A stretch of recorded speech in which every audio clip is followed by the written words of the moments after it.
Bismillahirrahmanirrahim. Alhamdulillahirabbil alamin wa asyhadu an la ilaha illallah wahdahu la syarika lah syahadatan nattakhiruha zakhiratan yaumiddin. Wa asyhadu anna sayyidana Muhammadan abduhu wa rasuluhu afdalul anbiya wa sayyidul mursalin. Allahumma salli wa sallim wa barik wa karrim wa majjid wa 'azzim ala sayyidina wa habibina wa syafi'ina wa qurrati a'yunina wa maulana Muhammadin wa ala alihi wa sahbihi ajma'in wa la hawla wa la quwwata illa billahil aliyyil azim. Amma ba'd. Subhanaka la ilma lana illa ma 'allamtana innaka antal alimul hakim. Rabbi shrah li sadri wa yassir li amri wa hlul 'uqdatam min lisani yafqahu qawli wahdi qalbi wa saddid bihi lisani. Allahumma arinal haqqa haqqan warzuqna ittiba'ah wa arinal batila batilan warzuqna ijtinabah waj'alna minal ladzina yastami'una al-qawla fayattabi'una ahsana. Nawaitu ta'allum wa ta'lim wa tadhakkur wa tadhkir wa naf'a wal intifa' wal ifadah wal istifadah wal hath 'ala at-tamassuki bi kitabillah wa sunnati rasulih wa du'a ila al-huda wa dalalata 'ala al-khair ibtigha'a wajhillahi wa mardatihi wa qurbihi wa thawabihi subhanahu wa ta'ala. Wa sallallahu ala sayyidina Muhammad wa ala alihi wa sahbihi wa sallam. Alhamdulillahi rabbil alamin. Assalamualaikum warahmatullahi ta'ala wabarakatuh. Qala al-musannif rahimahullah wa nafa'ana bihi wa bi ulumihi fid dharain amin radhiyallahu ankum. Wa man lam yajidhum fakutubuhum allati sannafuha tujzi an mujalasatihim 'inda faqdihim ala anna al-ardha la takhlu insya'allahu minhum wa in amma fasaduz zaman wa tafahasha dhuhurul batil wa ahlihi wa adbar al-khas wal 'am wa a'radu 'anillah wa 'an iqamatil haqq illa man sya'allah wa qalilum ma hum. Wa dzalika li qaulin nabiy alaihi salatu wassalam la tazalu ta'ifatun min ummati dhahirina 'alal haqq la yadurruhum man nawa'ahum hatta ya'tiya amrullah ma'a akhbarin wa atharin katsiratin tadullu 'ala anna al-ardha la takhlu fi kulli zamanin min asabati min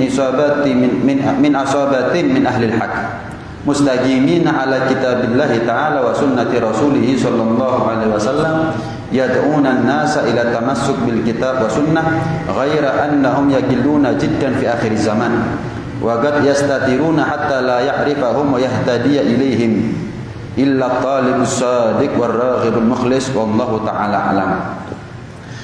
Terakhir kita bahas bagaimana termasuk di antara sebab orang itu lalai dari Allah Subhanahu wa taala adalah ketika dia menjauh daripada ulama dan majelisnya para ulama. Maka sampailah kita kepada pembahasan pesan atau nasihat daripada Al-Imam Al-Haddad. Barang siapa di antara kita yang tidak mendapati ulama, ulama yang dimaksud adalah ulama yang soleh, bukan sembarang ulama. Ulama yang arifin billah, ulama yang betul-betul kenal Allah, telah sampai kepada Allah dan bisa menyampaikan kita kepada Allah. Ulama yang betul-betul cinta kepada Rasulullah, dicintai oleh Rasulullah dan bisa membuat kita menjadi orang yang dicintai oleh Rasulullah SAW. Kalau kita hidup di zaman seperti ini, berat buat kita untuk nyari ulama seperti itu misalnya. Bahkan kita mungkin nggak tahu ulama yang mana yang bisa membuat kita menjadi orang lebih baik, lebih dekat kepada Allah, lebih diridhai oleh Rasulullah. Kita nggak tahu. Maka ketahuilah, kitab-kitabnya mereka itu menjadi kebutuhan buat kita setelah kebutuhan kita duduk bersama para ulama. Kalau kita nggak mampu duduk dengan ulama yang soleh, maka jangan sampai kita nggak baca kitabnya mereka. Contoh, apakah kita hidup di zamannya Al-Imam Al-Haddad?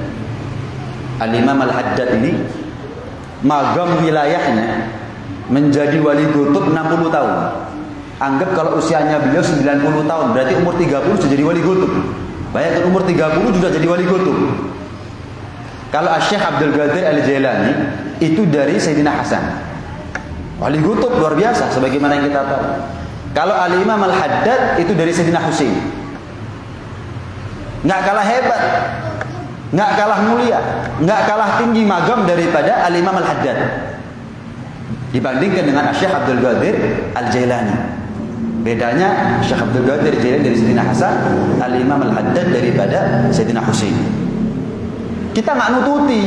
Bayangkan ya, kalau kita hidup di zaman Imam Haddad, Al-Habib Ahmad bin Zain Al-Habsyi itu belan-belani jalan setiap hari selama 40 tahun dari Hautoh, tempat tinggalnya Al-Habib Ahmad bin Zain Al-Habsyi, ke kota Tarim, kota hidup di mana di situ Al-Imam Al-Haddad, kurang lebih jaraknya 40 kilo. 40 tahun setiap hari. Imam Haddad nggak punya pondok, rumahnya kecil, nggak mungkin Al-Habib Ahmad bin Zain Al-Habsyi nginep di situ. Pulang pergi setiap hari 40 tahun. Belan-belani. Nah, kalau kita misal kita tahu di Pasuruan misalnya ada seorang wali besar namanya Al-Habib Abdullah Al-Haddad misalnya, nggak ada kendaraan kita, berat buat kita untuk jalan di sana, mikir masih kita. Al-Habib Ahmad bin Zain Al-Habsyi belan-belani. Kenapa? Kebutuhan darurat. Duduk bersama ulama yang soleh itu adalah kebutuhan darurat. Ibarat kita sakit, naudzubillah, ada orang sakit, sakitnya akut, sakitnya parah, nggak ada dokter kecuali 40 kilo, tapi nggak ada kendaraan. Kalau perlu dia jalan. Kenapa? Kebutuhan darurat. Kalau nggak gitu nggak selamat, nggak tertolong nyawanya. Berangkat, nggak ada makanan kecuali 40 kilo. Kalau mau ke sana jalan kaki, jalan kita. Kenapa? Masuk di Malang kita harus mati kelaparan? Barangkali kita masih bisa nututi ke Pasuruan untuk makan. Kenapa? Makanan itu adalah kebutuhan primer. Keselamatan nyawa itu adalah juga kebutuhan primer. Keselamatan hati lebih primer daripada itu. Yauma la yanfa'u malun wala banuna illa man atallaha biqalbin salim. Selamat nggak selamatnya kita bukan tergantung makan nggak makannya kita. Selamat nggak selamatnya kita bukan tergantung nyawanya kita, jasadnya kita, fisiknya kita, jasmaninya kita, enggak, tergantung rohaninya kita, batinnya kita, hatinya kita. Illa man atallaha biqalbin salim. Siapa di antara kita yang ketemu Allah dalam keadaan hati yang baik, hati yang selamat, hati yang hidup, hati yang makmur, selamat dia. Enggak selamat dia. Kebutuhan primer. Lah kalau kita nggak menututi Imam Haddad, nyari ulama sekarang nih yang sekelas Imam Haddad, mungkin ada, tapi kita nggak tahu. Mungkin ada, tapi kita nggak tahu. Atau mungkin nggak ada, misalnya. Walhasil kita nggak dapat, kita nggak mendapati orang sehebat Al-Imam Al-Haddad. Jangan sampai kita tinggalkan kitab-kitabnya mereka. Nggak ada bedanya dengan ceramahnya mereka, nasihatnya mereka secara lisan, dengan nasihatnya mereka secara tulisan. Nggak ada bedanya. Nggak ada bedanya. Makanya dikatakan tasoniful arifin billah, karya tulis kitab-kitabnya orang-orang yang kenal kepada Allah Subhanahu wa taala. Kitab-kitabnya para wali itu ada termasuk nikmat yang agung, nikmat yang besar bagi suatu penduduk zaman. Kita nggak hidup di zaman Imam Ghazali. Bayangkan kalau Imam Ghazali nggak punya kitab, gimana nasibnya kita? Ada kitabnya aja nggak dibaca. Kita nggak hidup di zamannya Imam Syafi'i. Kalau misal nggak ada kitabnya Imam Syafi'i, terus gimana cara sholatnya kita, cara wudhunya kita dan seterusnya? Kita nggak hidup di zamannya Syekh Abdul Qadir Jailani. Nah terus kalau kita kepingin seperti Syekh Abdul Qadir Jailani gimana caranya? Kalau nggak ada kitabnya? Alhamdulillah. Kita nggak hidup di zamannya mereka, tapi ada kitab-kitabnya mereka. Kita nggak hidup di zamannya Imam Haddad, tapi ada kitabnya mereka. Maka kitab ini termasuk di antara kitab Nasuhah ini menjadi salah satu pengantar, pembimbing, penuntun, qudwah, teladan buat kita semuanya untuk bisa sampai kepada Allah sebagaimana Al-Imam Al-Haddad sampai kepada Allah Subhanahu wa taala. Jadi bukan hanya lisan secara langsung yang bisa seorang guru menyampaikan muridnya kepada Allah. Sebagaimana gurunya sampai kepada Allah bukan hanya secara lisan saja. Gurunya bisa menyampaikan muridnya kepada Allah. Mungkin dengan tulisan. Dengan kita baca kitabnya beliau, insya Allah kita termasuk muridnya beliau. Kalau kita niat ngamalkan, setiap hak itu ada hakikah. Setiap apa yang hak itu ada hakikah. Ilmu itu hak. Hakikatnya ilmu adalah amal. Selagi kita baca kitab beliau dan ngamalkan isi kitabnya beliau, kita akan sampai sebagaimana beliau sampai. Kita akan jadi sebagaimana beliau jadi. Setiap ilmu harus ada adab. Adabnya ilmu adalah amal. Setiap amal harus ada adab. Adabnya amal adalah ikhlas. Hakikatnya amal itu adalah ikhlas. Wa ma umiru illa liya'budullaha mukhlishina lahuddin. Faman kana yarju liqa'a rabbih falyamal amalan shalihan wa la yusyrik bi ibadati rabbih ahada. Naam. Maka dikatakan oleh ulama, ketiadaan ulama-ulama hebat, orang-orang soleh, para aulia illah yang hidup di zaman kita, atau minimnya kewujudnya mereka di tengah-tengah kita, atau tertutupnya kita, terhijabnya kita antara mereka sehingga kita nggak tahu siapa wali di zaman sekarang, maka jangan sampai kita kehilangan kesempatan untuk mempelajari kitab-kitabnya mereka. Kenapa? Karena kitab-kitab karya tulisnya mereka itu adalah minan ni'amil azimah, termasuk nikmat yang agung bagi penduduk suatu zaman. Kenapa? Karena karya tulisnya mereka, kitab-kitabnya mereka itu adalah merupakan rangkuman daripada Al-Quran dan hadis, yang tentunya buat orang awam seperti kita ini berat untuk memahami agama langsung dari Al-Quran dan hanya mengandalkan hadisnya Nabi. Berat. Wong bahasa Arab aja kita nggak ngerti kok. Kita bahasa Arab aja nggak ngerti. Gimana kita memahami Al-Quran dan hadisnya Nabi? Maka dari itu, kitab-kitabnya aulia itu ibarat apa yang bisa membuka jalan agar kita mengenal Al-Quran dan mengenal hadis-hadisnya Nabi Sallallahu Alaihi Wasallam. Adapun kitab Nasoeh secara khusus, banyak ulama yang memberikan pujian. Ini keberuntungan buat kita, nikmat yang agung buat kita. Kita nggak hidup di zamannya Imam Haddad, tapi kita baca kitabnya Imam Haddad. Dikatakan oleh Al-Habib Alwi bin Abdullah bin Syahab, beliau mengatakan, Innan nasoeh jama'at ma fi ihya'i kulli. Kitab Nasoeh diniyah, kitab yang baca kita sekarang ini, yang kita baca sekarang ini adalah mengumpulkan apa yang ada di dalam ihya semuanya. Ihya itu ada cetakan 4 jilid, ada cetakan lain sampai 10 jilid. Sementara kitab Nasoeh ini ada rangkumannya ihya, nggak berjilid-jilid, 1 jilid aja. Kita bawa kemana-mana juga ringan. Ini kalau kita pelajari, kita pahami, maka seolah-olah kita telah memahami atau mempelajari isi daripada ihya secara keseluruhan. Bahkan ulama mengatakan, "Lau kana al-Ghazali fi ghaidil hayah." Kalau seandainya Imam Ghazali itu masih hidup, kemudian dia ngarang kitab, niscaya Imam Ghazali itu akan ngambil atau menukil isi karya kitabnya daripada kalam-kalamnya atau nasihat-nasihat Imam Haddad. Hanya saja Imam Ghazali hidup lebih dulu daripada Imam Haddad. Kalau seandainya sebaliknya, Imam Haddad lebih dulu daripada Imam Ghazali, niscaya Imam Ghazali akan mengambil atau menukil nasihat-nasihat beliau dalam kitab Ihya daripada kitab-kitabnya Al-Imam Al-Habib Abdullah bin Alawi ibn Muhammad Al-Haddad.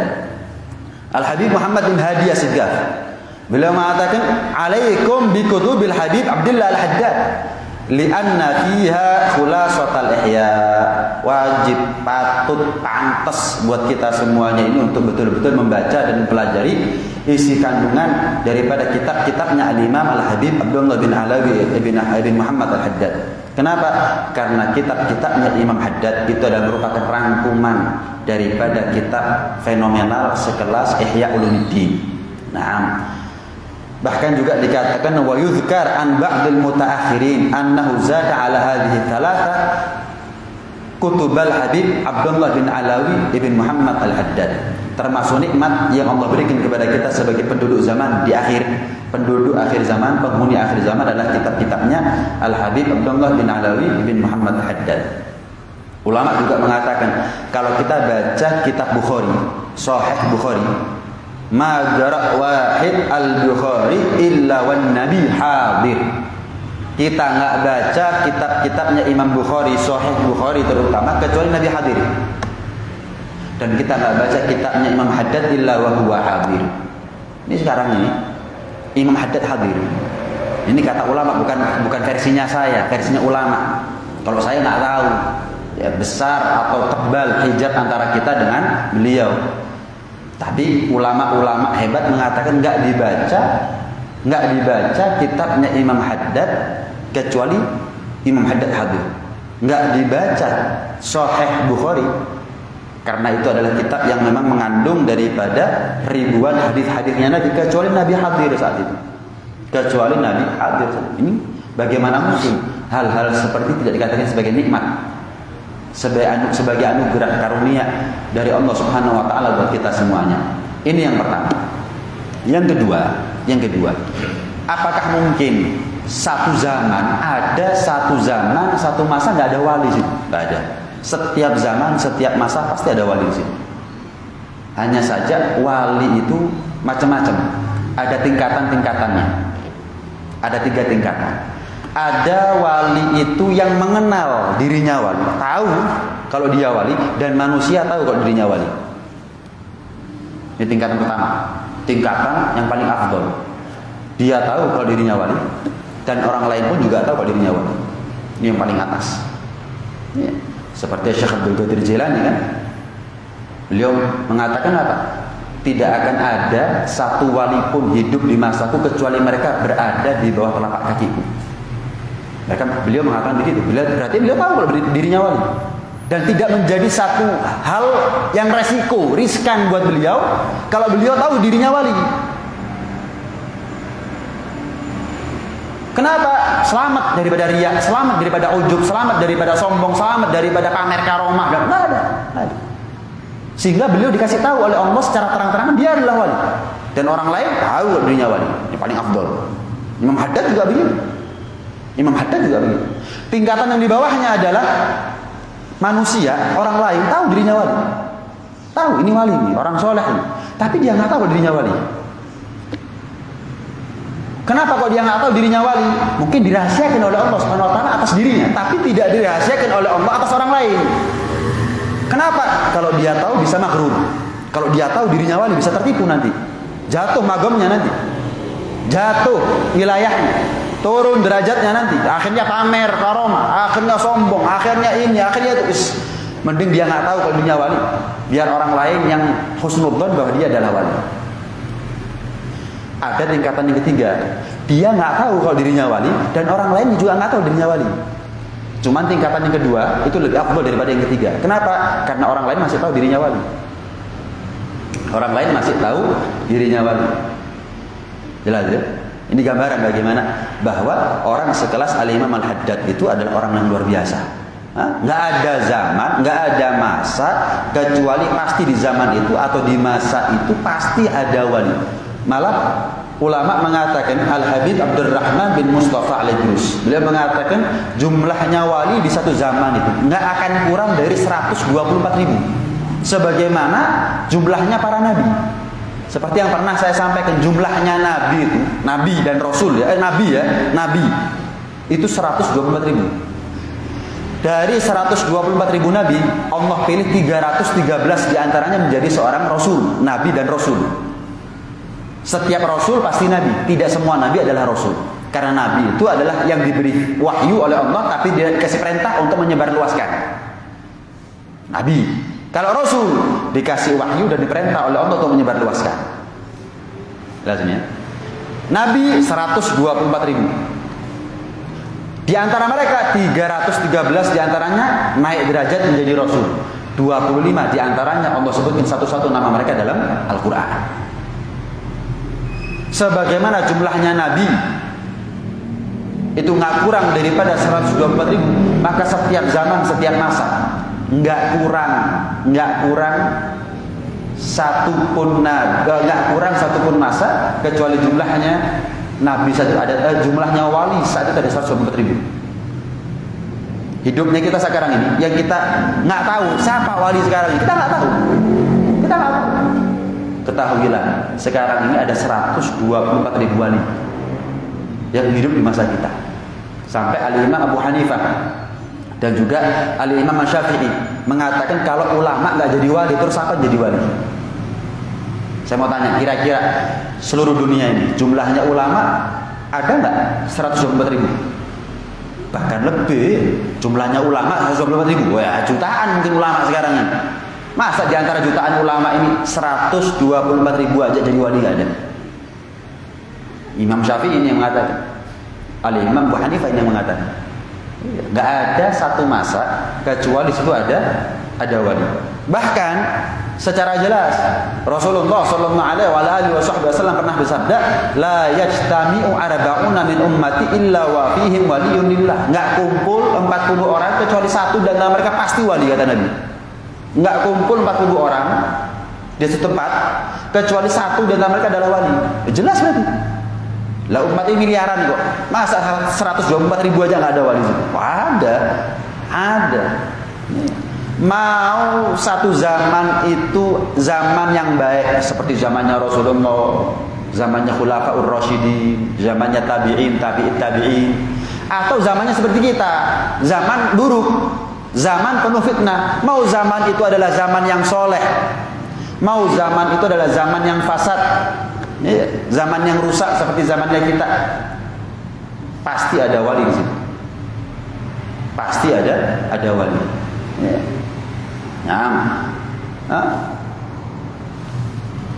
Dan dikatakan oleh Al-Habib Ahmad bin Zain Al-Habsyi, penting buat kita, terrahasiakannya atau tidak diketahuinya seseorang itu adalah wali, itu sebetulnya rahmat. Wujudnya wali di muka bumi ini rahmat dari Allah. Wa ma kana Allahu mu'adzibahum wa hum yastaghfirun. Wa ma kana Allahu liyu'adzibahum wa anta fihim. Allah tidak akan mengazab umat Nabi Muhammad sementara ada Nabi Muhammad di situ. Saya mau tanya, Abu Jahal, Abu Lahab, luar biasa musuhnya sama Nabi sallallahu alaihi wasallam. Saya mau tanya, apakah dia diazab oleh Allah seperti Fir'aun, seperti Namrud, seperti Qarun? Enggak. Mati normal, mati wajar. Kenapa? Ada Rasulullah di situ. Jadi wujudnya Rasulullah itu menjadi sebab tertolaknya bala. Kalau nggak ada Rasulullah habis.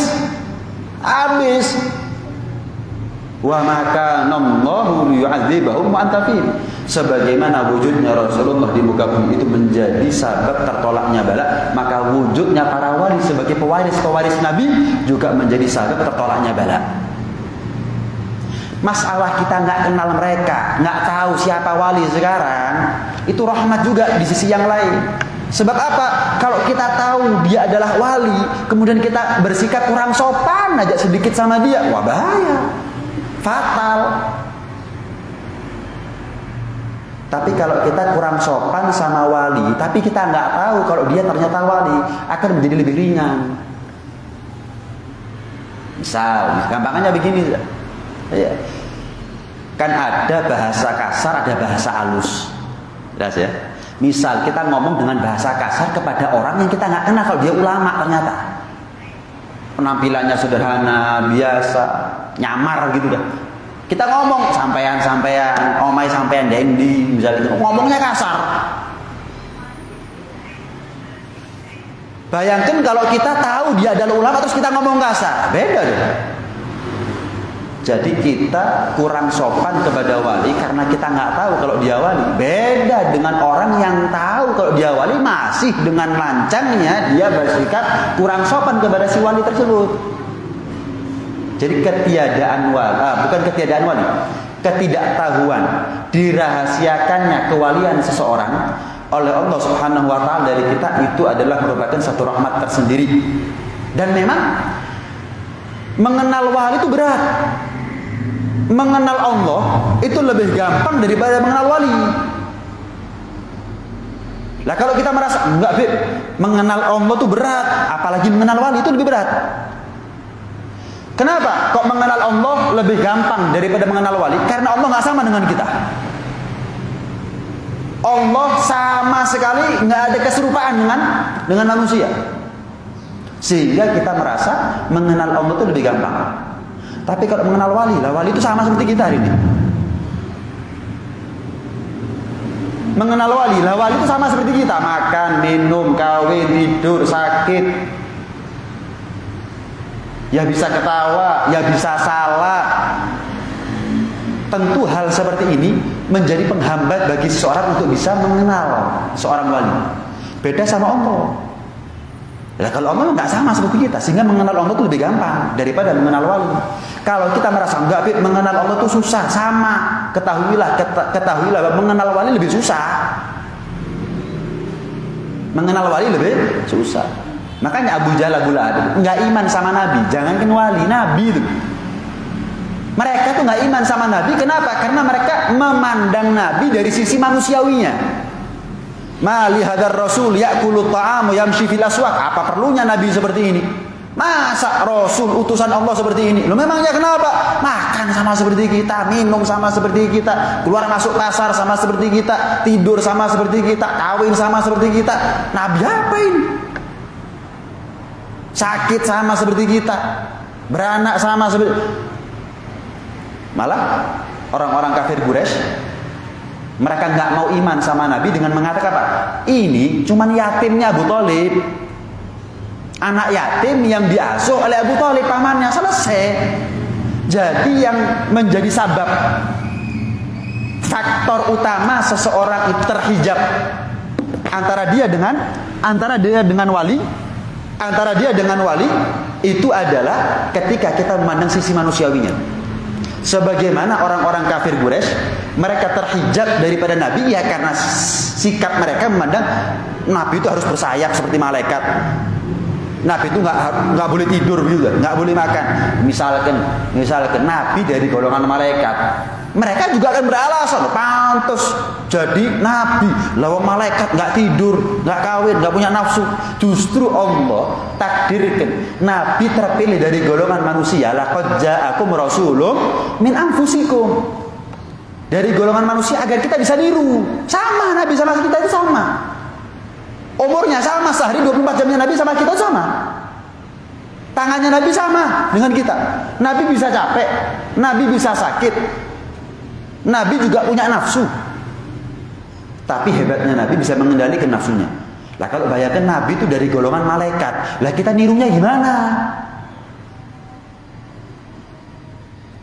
Akan semakin jauh. Nabi sengaja dipilih oleh Allah dari golongan manusia agar ada hasrat buat kita. Lah kalau Nabi bisa, saya harus bisa. Walaupun kita nggak mungkin sama seperti Nabi. Sama Allah pilih para wali-walinya, kekasih-kekasih Allah dari golongan manusia juga sama. Kalau Imam Haddad bisa seperti itu, saya juga bisa. Kalau Imam Syafi'i seperti itu, saya juga bisa. As-Sagi bagi. Apakah beda yang nurunkan hujan zaman dahulu sama sekarang? Sama, Allah juga.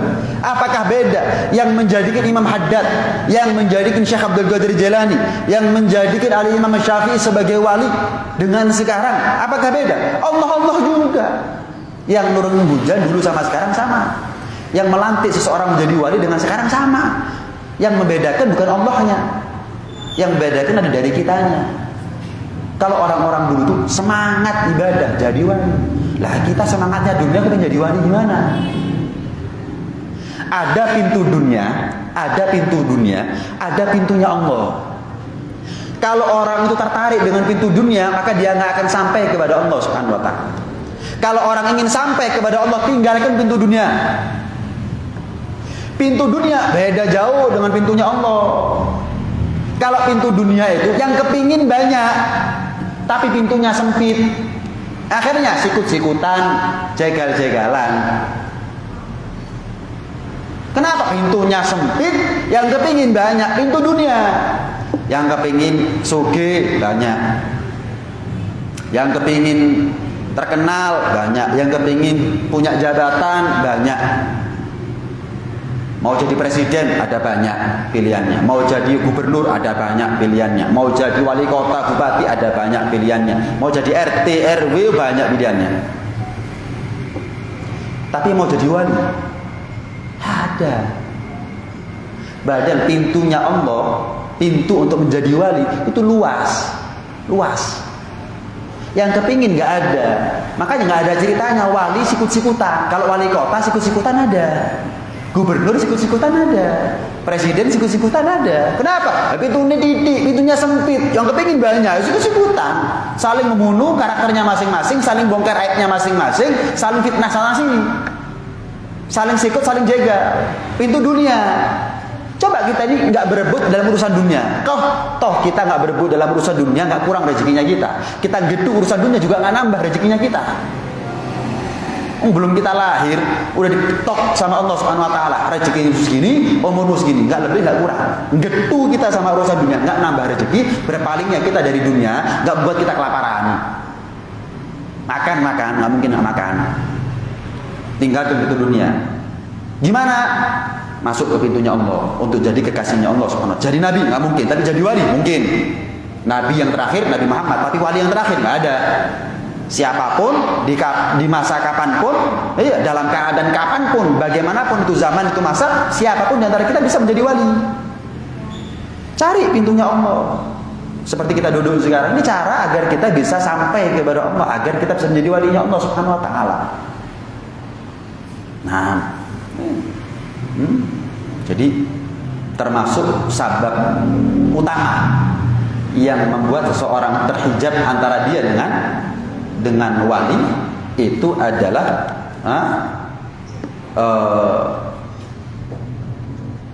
memandang seseorang dari sisi manusiawi. Kadang-kadang begini, kita husnudzon sama satu orang, wah ini wali nih, wali. Tapi ketika kita ngelihat mungkin dia marahnya, wah wali kok ngamuan, misalkan, atau kita ngelihat dia berbuat satu kesalahan, bukan nabi kok, bukan malaikat. Gini loh, kita kalau mau nyari wali yang sempurna nggak ketemu. Kalau nyari nabi yang sempurna, semua nabi sempurna. Itu loh, nabi juga ada yang berbuat salah ya kan. Nabi Adam berbuat salah, Nabi Ibrahim pernah berbohong, Nabi Musa pernah membunuh. Tapi kan salahnya beliau bukan sama dengan salahnya kita. Kalau salahnya mereka, para nabi, nggak ada resiko dosa, nggak ada resiko su'ul khotimah, nggak ada resiko neraka. Kalau salahnya kita, lain lagi. Resiko dosa, su'ul khotimah, neraka. Mau nyari nabi yang sempurna, banyak. Tapi nyari wali yang sempurna, nggak salah belas. Nggak bakal ketemu kita. Terus gimana? Ini. Kita pokoknya melihat ada orang, siapapun orangnya, banyak baiknya daripada buruknya, itu sudah cukup menjadi alasan buat kita untuk husnudzon sama dia. Cocok wali. Kenapa? Aki-aki. Kalaupun salah bukan salah yang fatal, ya manusiawi lah salahnya, misalnya. Kita mencari wali yang sempurna, ya ketemu. Bukan nabi, bukan malaikat kok. Nggak ketemu. Nah, cuman sifat manusiawinya dia jangan membuat husnudzonnya kita ini berubah. Ini yang nggak gampang memang. Makanya dikatakan kalau kita mengenal Allah lebih gampang daripada mengenal wali.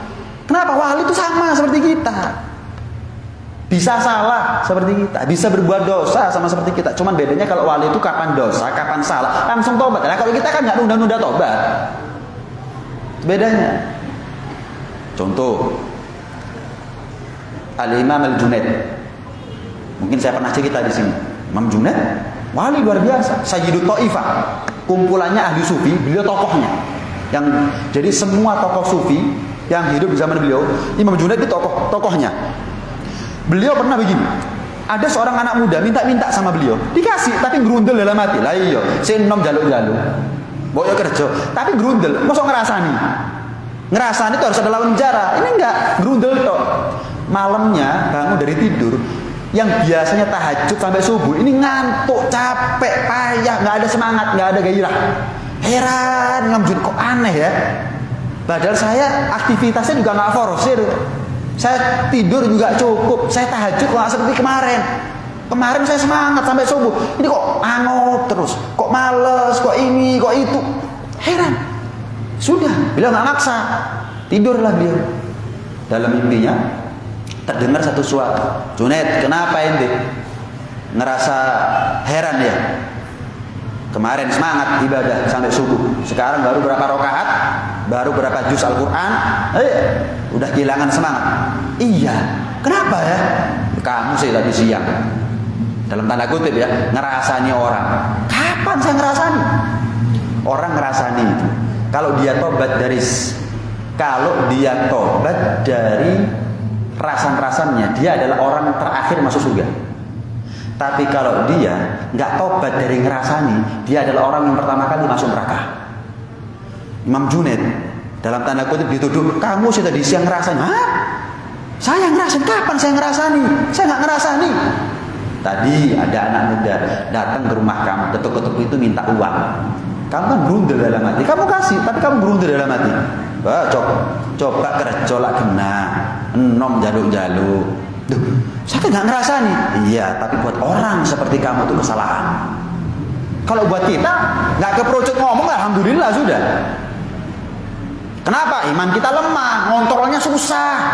Ngerasani, wah gampang sudah, kayak makanan sehari-hari rasan-rasan itu. Sampai orang rasan-rasan sekarang itu nggak jadi dosa, dianggap lumrah, dianggap wajar. Ayo,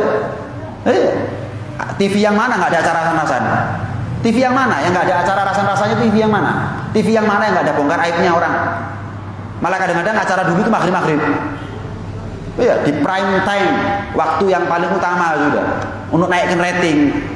Semua nonton, jutaan manusia seluruh Indonesia. Coba.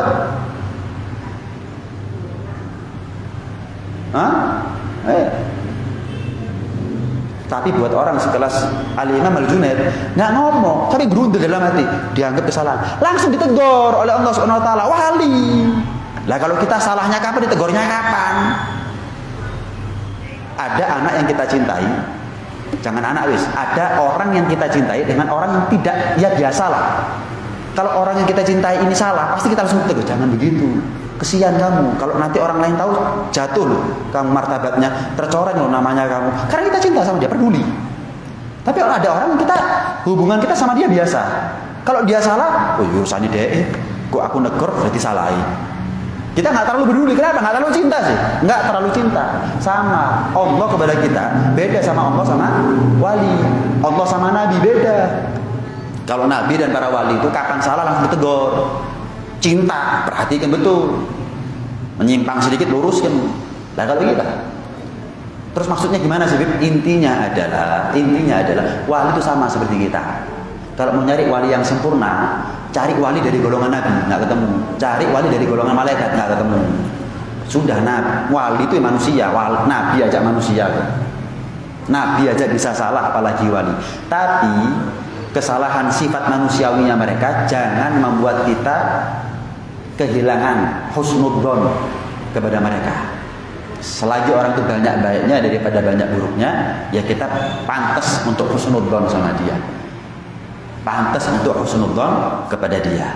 Ini Rasulullah SAW juga mengatakan apa? La tazalu ta'ifatum min ummati dhahirina 'alal haq. Senantiasa dari golongannya umatku itu ada sekelompok manusia yang mereka tegak di atas kebenaran. Iya.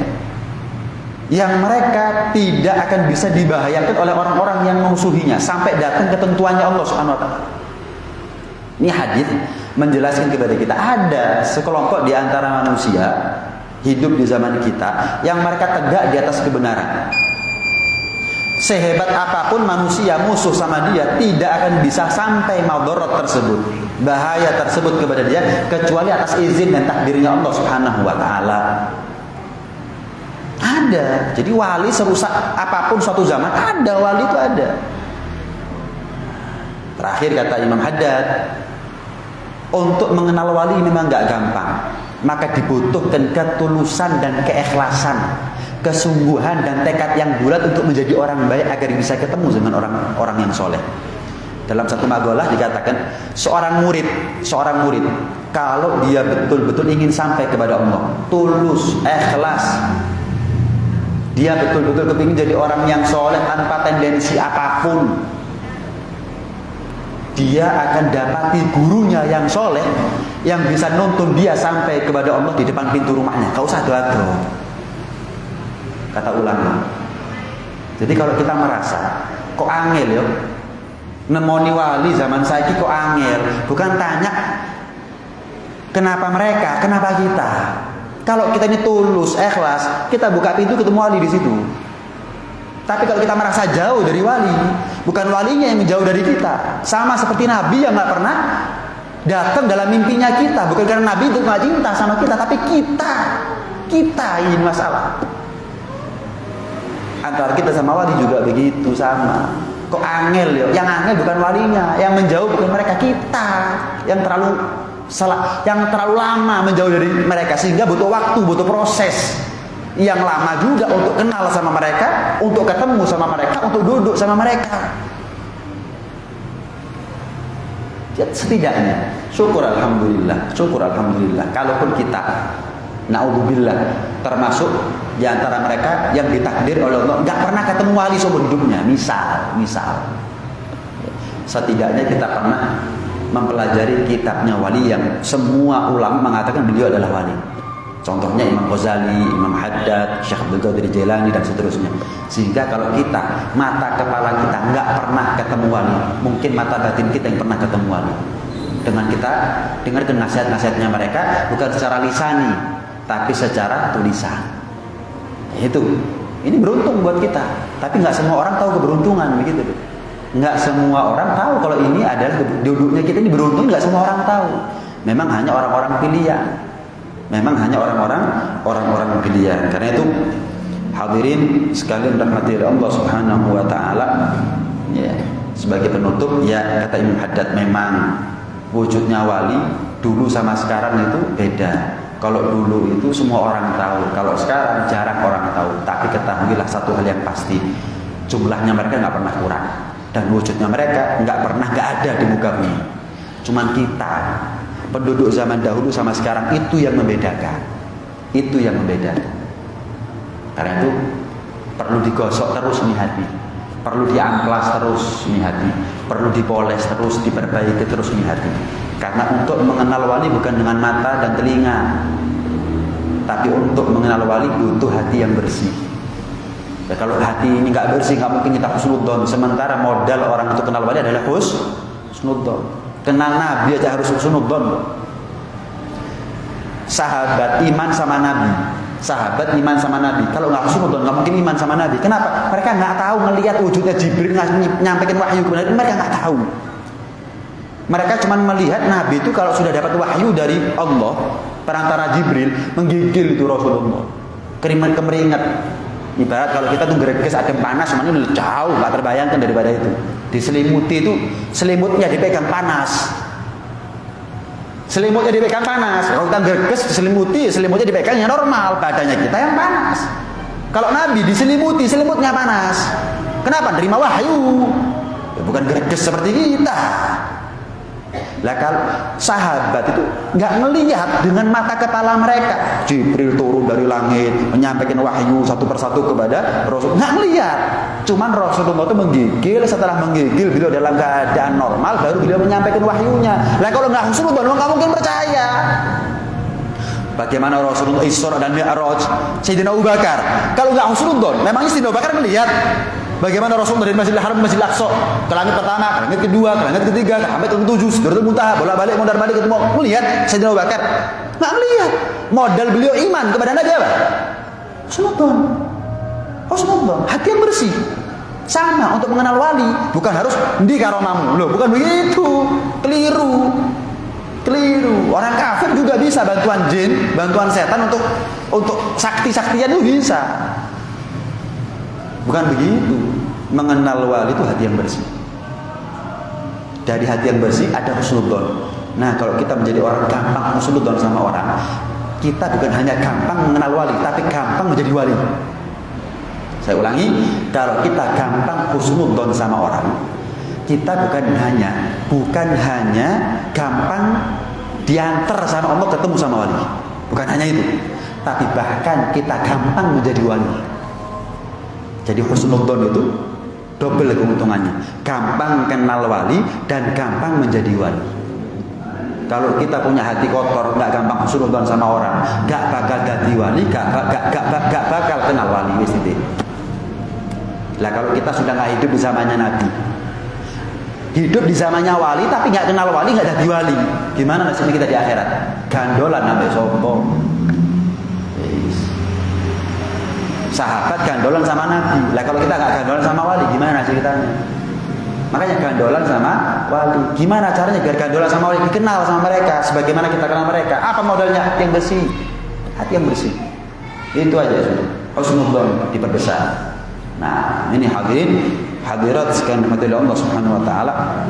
Mudah-mudahan kita dipanjangkan umurnya oleh Allah Subhanahu wa taala dalam keadaan sehat walafiat, dalam keadaan taat kepada Allah, taat kepada Rasulullah, dan mudah-mudahan Allah kasih istiqomah kepada kita semuanya. Mudah-mudahan ilmu ini menjadi ilmu yang manfaat, ilmu yang barokah, zahir batin dunia sampai ada di akhirat, dan mudah-mudahan Allah dekatkan kita dengan para aulia. Allah buat mata batin kita ini bisa kenal dengan para wali untuk husnudzon dan beradab kepada mereka, dan mudah-mudahan mereka nanti di yaumul qiyamah ketika diberi hak wewenang untuk memberikan syafaat kepada umat manusia, kita termasuk di antara mereka yang mendapatkan syafaatnya Nabi dan mendapatkan syafaatnya para wali. Amin Allahumma amin. Amin ya rabbal alamin. Rabbana anfa'na bima 'allamtana, rabbi 'allimna alladhi yanfa'una, rabbi faqihna wa faqih ahlana wa gharabatin lana fi dinina mahal kutri unta wa dzakar, rabbi wafiqna wa fiqhum lima tarqabi qawlan wa fi'lan karama wa rizqil kulla halalan daima wa akhilla atfiya ulama nahdha bil khair fa kulla syar, rabbana aslih lana kulla syu'un wa agirra birridha minkal uyun waqdi anna rabbana kulla duyun qabla an ta'tiyana rusulan manun waghfir wastur anta akramu man satar wa salatullahi taqshal mustafa man dal hadi da'ana wal wafa bi kitabin fihi linnasi shifa wa ala al-ali kiram syurafa wa ala sahbi masabihil ghurar. Allahumma hdina bihudak waj'alna mimman yusari'u fi ridhak wa la tawallina waliyan siwak wa la taj'alna mimman khalafa amraka wa asak wa hasbunallahu wa ni'mal wakeel wa la hawla wa la quwwata illa billahil aliyyil azim wa sallallahu ala sayyidina Muhammad wa ala alihi wa sahbihi wasallam. Alhamdulillahi rabbil alamin. Al-Fatihah.